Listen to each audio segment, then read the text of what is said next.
Estimados amigos, tengan muy buenas tardes. Un nuevo espacio en News Time, prácticamente en vísperas de lo que es Nochebuena y Navidad. Cerramos un año, para muchos, un año muy difícil, el más complejo de todos los años, económicamente, socialmente, políticamente.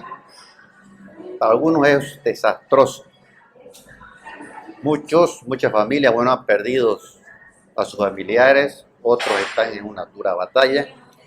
El mundo sigue, por eso es que este espacio hoy lo dedicamos a hacer una evaluación de todo lo que ha sido este escenario, tanto político como económico. El Producto Interno Bruto de Bolivia está prácticamente en descenso con números rojos. Estamos hablando de 3.500 millones de dólares menos que se contrajo la economía boliviana, que significa un menos 8,4%, desalentador, pero es un país que todavía está mejor que muchos de la región. Para ello vamos a hacer un análisis político-económico con don Javier Solares, prácticamente analista, columnista de nuestro diario digital. Le damos la más cordial bienvenida. Muy buenas tardes. Muy buenas tardes, de verdad, Hilton. Es un gusto poder participar nuevamente junto con la revista. Y un gran saludo a todas las personas que nos están mirando a través de las redes sociales. De verdad, le agradezco. Un placer estar acá y bueno, ya fin de año, pues, ¿no? Prácticamente. Le agradezco, siempre ha sido un gusto tenerlo como analista de este espacio especializado en economía. ¿Cómo evalúa la economía y el tema político-social de este año 2020, Ignacio Solares? Un año bastante difícil para todos, un año en el cual el mundo, sobre todo, aprendió una lección bastante dura, la cual no estaba preparado como en anteriores situaciones con el tema de la pandemia del COVID-19, que fue algo que realmente moduló la economía, cambió las perspectivas, pero sobre todo incidió en la forma de vida de las personas, en todo el mundo y también en nuestro país. Yo creo que en temas económicos el mundo ha vivido una situación de desaceleración producto de esta parálisis que ha habido de los países, de sus economías, de sus industrias, de sus empresas. Pero también por otro lado, digamos, estamos entrando a las consecuencias de lo que ha sido esta situación del COVID, y es justamente el tema de una futura crisis económica que se nos puede venir. Yo creo que esto tiene que generar ahora una nueva perspectiva en la aplicación de políticas públicas para que, bueno, no podamos tener esas consecuencias graves que ya más o menos estamos empezando a ver, digamos, ¿no? Que estamos empezando a sentir y que, bueno, ya los diferentes países están tratando de tomar medidas adecuadas para que, bueno, esto no se pueda replicar o no pueda profundizarse de una manera más grave. Bueno, hemos tenido un año de político, sobre todo en Bolivia, un gobierno de transición que no fue lo mejor que esperaba la población boliviana. Luego se han seguido unos comicios en el cual el partido que prácticamente fue expulsado ha retomado el poder. ¿Cómo ve ese escenario político usted para el 2021? Además que se viene la subnacional. Claro. Yo creo que más allá de lo que ha sido el tema del COVID, nos ha dado sorpresas muy grandes.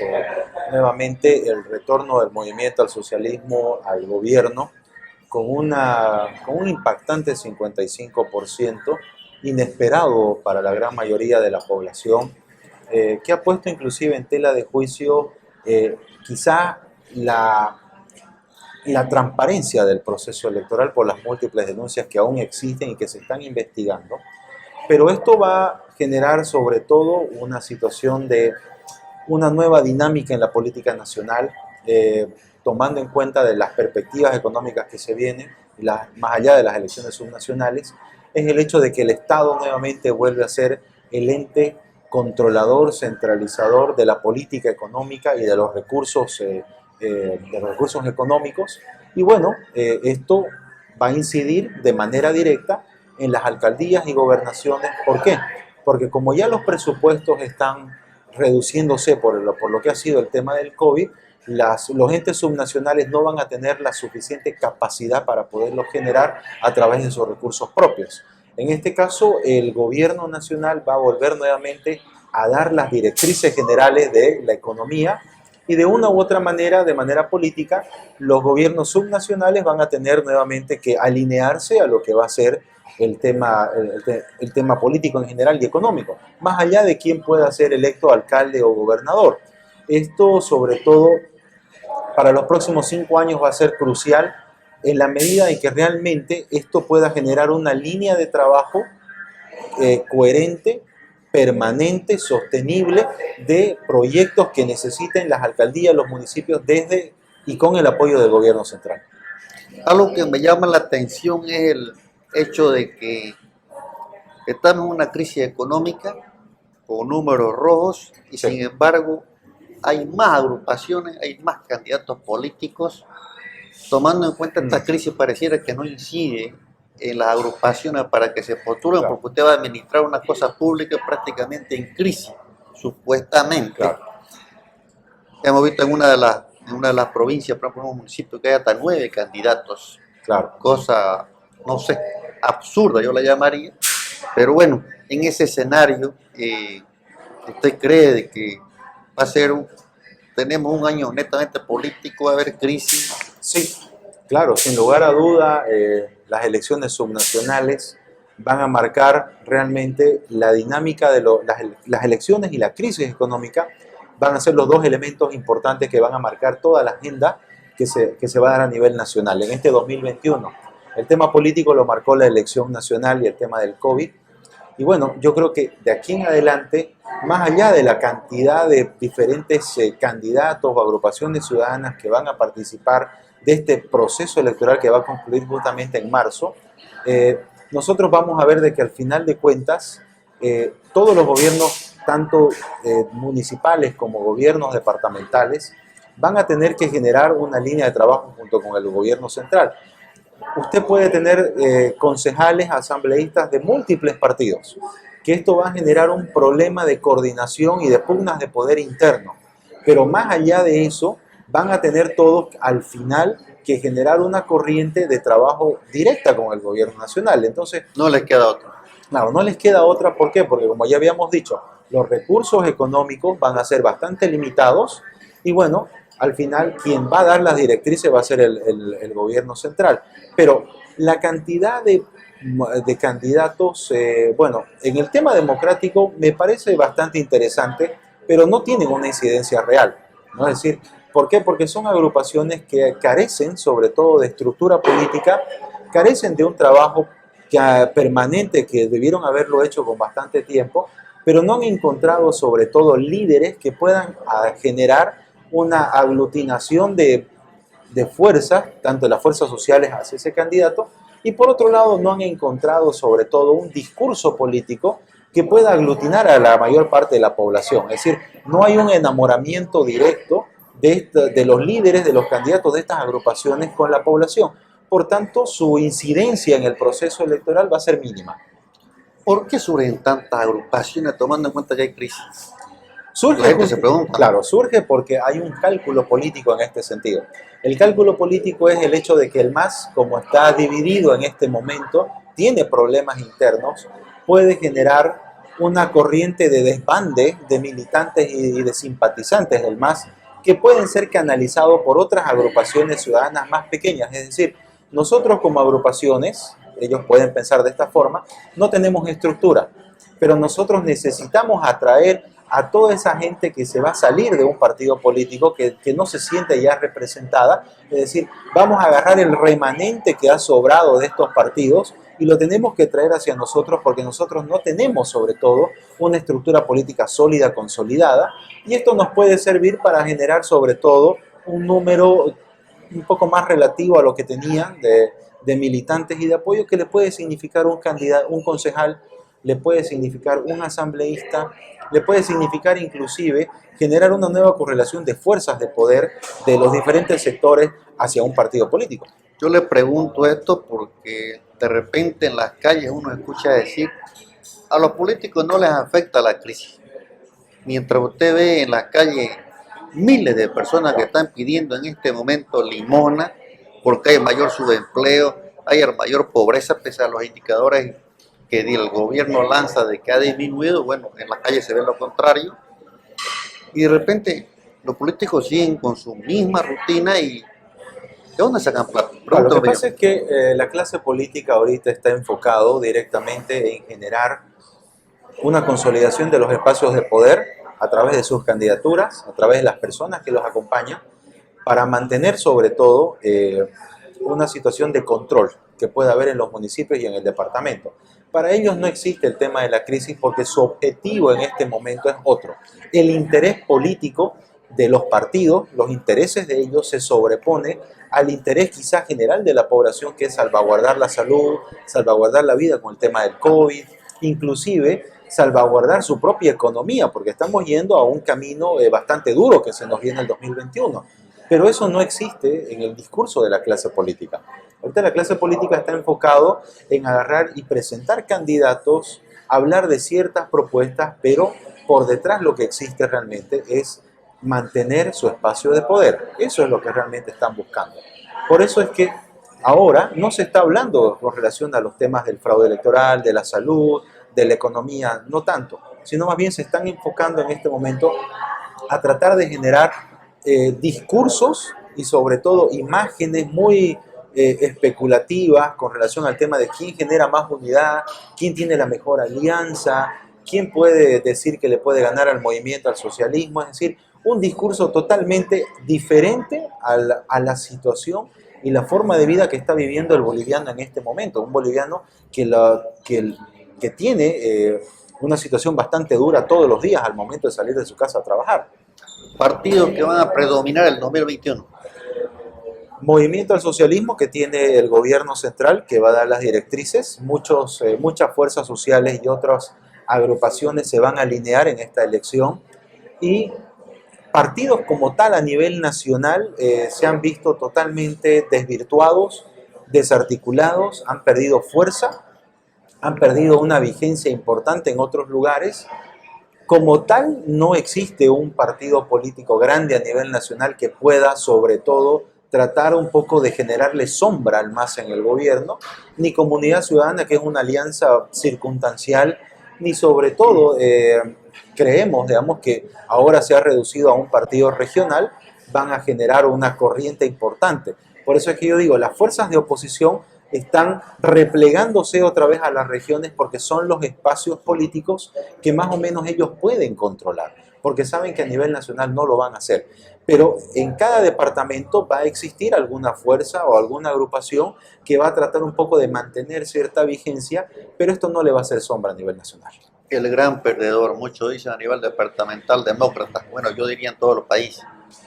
Yo creo que el gran perdedor en primer lugar a nivel nacional es toda la oposición.